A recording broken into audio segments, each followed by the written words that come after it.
दोस्तों, मैं कमल नयन तिवारी। हमारे यूट्यूब चैनल कमल क्लासेस में आप सभी दोस्तों का स्वागत। दोस्तों, आज हम प्रकाश का अपवर्तन नाम के चैप्टर का अध्ययन करेंगे। इस चैप्टर के कुछ महत्वपूर्ण बिंदु जैसे प्रकाश का अपवर्तन, सघन माध्यम, विरल माध्यम और महत्वपूर्ण बिंदुओं पर हम चर्चा करने वाले हैं। तो फर्स्ट ऑफ ऑल हम चर्चा करेंगे प्रकाश का अपवर्तन। प्रकाश का अपवर्तन किसे कहते हैं? तो दोस्तों, प्रकाश का जो अपवर्तन होता है उसको हम डिफाइन करने जा रहे हैं। आप लोग ध्यान से सुनिएगा। प्रकाश की किरणों का एक माध्यम से दूसरे माध्यम में जाने पर अपने मार्ग से विचलित हो जाने की घटना को प्रकाश का अपवर्तन कहते हैं। देखिए दोस्तों, हमने एक फिगर बनाया है। इस फिगर के माध्यम से हम आपको समझाने का प्रयास करेंगे। देखिए, ये ऊपर हमने एक माध्यम लिया है सघन माध्यम और नीचे लिया है विरल माध्यम। दोस्तों, क्या कहानी है सघन माध्यम और विरल माध्यम की, अब प्रकाश के अपवर्तन की? देखिए, ये प्रकाश की एक किरण है, यहाँ आपतित हो रही है और उसके बाद ये अपवर्तित हो रही है। तो प्रकाश की जो किरण है, जो प्रकाश की किरण है, ये एक माध्यम से, देखिए ये एक माध्यम से दूसरे माध्यम में जा रही है। तो अपने मार्ग से थोड़ा सा झुक जा रही है। देखिए, थोड़ा ऊपर चली गई है। और दूसरे फिगर में आप देखिए, ये ये प्रकाश की किरण जो है ये आपतित हो रही है और ये प्रकाश की किरण जो है आपतित होने के बाद यहाँ पे अपवर्तित हो रही है। प्रकाश की किरण देखिए, ये प्रकाश की किरण अपवर्तित हो रही है। लेकिन जब प्रकाश की किरण आपतित हो रही है और अपवर्तित हो रही है तो थोड़ा सा अपने मार्ग से देखिए झुक जा रही है। ये झुक जा रही है और यहाँ पर भी ये झुक जा रही है। ये ऊपर को जा रही है, ये नीचे को जा रही है। तो क्या कहानी है इसकी? कभी ऊपर जा रही है, कभी नीचे जा रही है। दोस्तों, ये सब एक नियम के अनुसार होता है। अभी मैं आपको समझाने का प्रयास करूंगा। पहले आइए हम अपने टॉपिक्स पर चलते हैं। हमने लिया है टॉपिक सघन माध्यम और विरल माध्यम।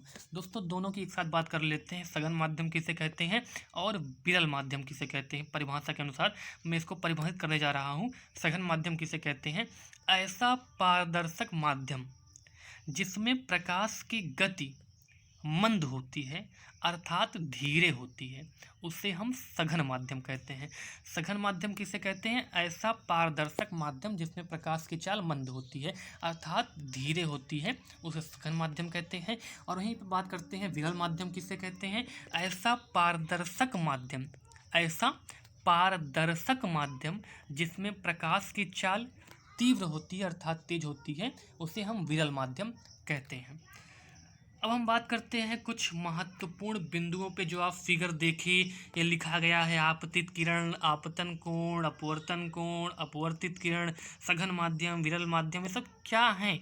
ये सारी चीज़ें क्या हैं? आपको देख के पहले कन्फ्यूजन हो रही होगी, आपके मन में डाउट्स होंगे। कोई भी डाउट्स मत रहने दीजिए, मैं आपको डाउट्स को सॉल्व करने जा रहा हूँ। तो हम पहले बात करते हैं। देखिए, ये अपवर्तक तल हमको दिखाई दे रहा है। पहले हम अपवर्तक तल की ही बात कर लेते हैं। अपवर्तक तल किसे कहते हैं? तो अपवर्तक तल किसे कहते हैं? दो माध्यमों को पृथक करने वाले तल को अपवर्तक तल कहते हैं। दो माध्यम कौन कौन से हैं? ये देखिए, यहाँ पे दिखाई दे रहा है सघन माध्यम और ये दिखाई दे रहा है विरल माध्यम। तो इन दोनों माध्यमों को ये रेखा पृथक कर रही है। ये रेखा जो है इन दोनों माध्यमों को पृथक कर रही है, इसलिए इसे हम अपवर्तक तल कह रहे हैं। परिभाषा के अनुसार दो माध्यमों को पृथक करने वाले तल को अपवर्तक तल कहते हैं। और यहाँ पे दो माध्यम है, एक सघन माध्यम है, एक विरल माध्यम है, इसलिए यहाँ इस रेखा को हम क्या कहेंगे? अपवर्तक तल कहते हैं। और ये रेखा देखिए, इसे हम कहते हैं अभिलंब। अपवर्तक तल पर लंबवत रेखा को हम कहते हैं अभिलंब। फिर बात करते हैं, यहाँ पे देखिए आई है आपतित किरण है ये, और ये अपवर्तित किरण है। ये आई है और ये आर है। आई आर की क्या कहानी है? आई को हम कहते हैं आपतन कोण और आर को कहते हैं अपवर्तन कोण।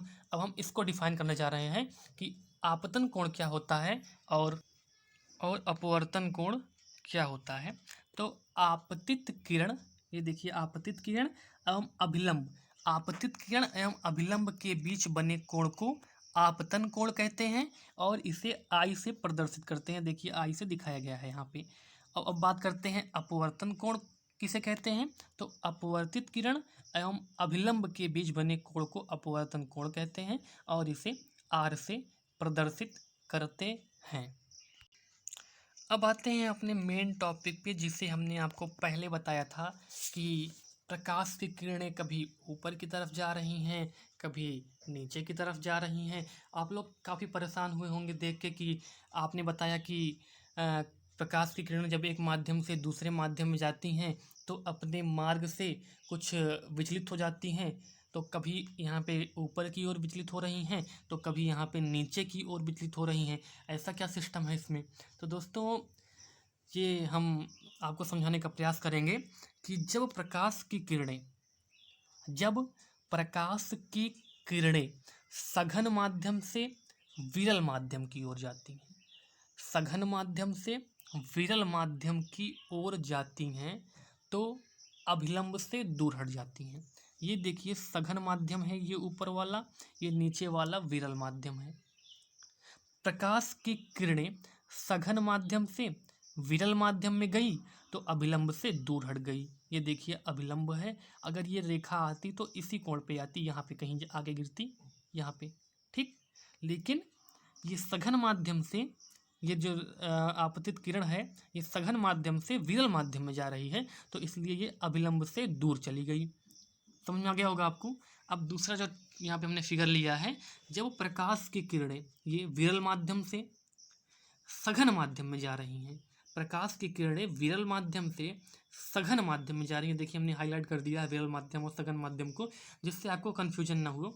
तो प्रकाश की किरणें विरल माध्यम से सघन माध्यम में जा रही हैं तो अभिलंब की ओर झुक जा रही हैं। ये अगर सीधा निकल जाती तो कहीं यहाँ पे आके जाती ये किरणें, लेकिन ये विरल माध्यम है, ये सघन माध्यम है, ये अभिलंब की ओर झुक गई। आज के वीडियो में बस इतना ही। आई होप आपको ये वीडियो अच्छा लगा होगा। अगर हमारा ये वीडियो आपको अच्छा लगा होगा तो आप इस वीडियो को लाइक करेंगे और चैनल को सब्सक्राइब करेंगे, बेल आइकन के बटन पे प्रेस करेंगे, जिससे सबसे पहले हमारा वीडियो आप तक पहुंचता रहे। धन्यवाद दोस्तों।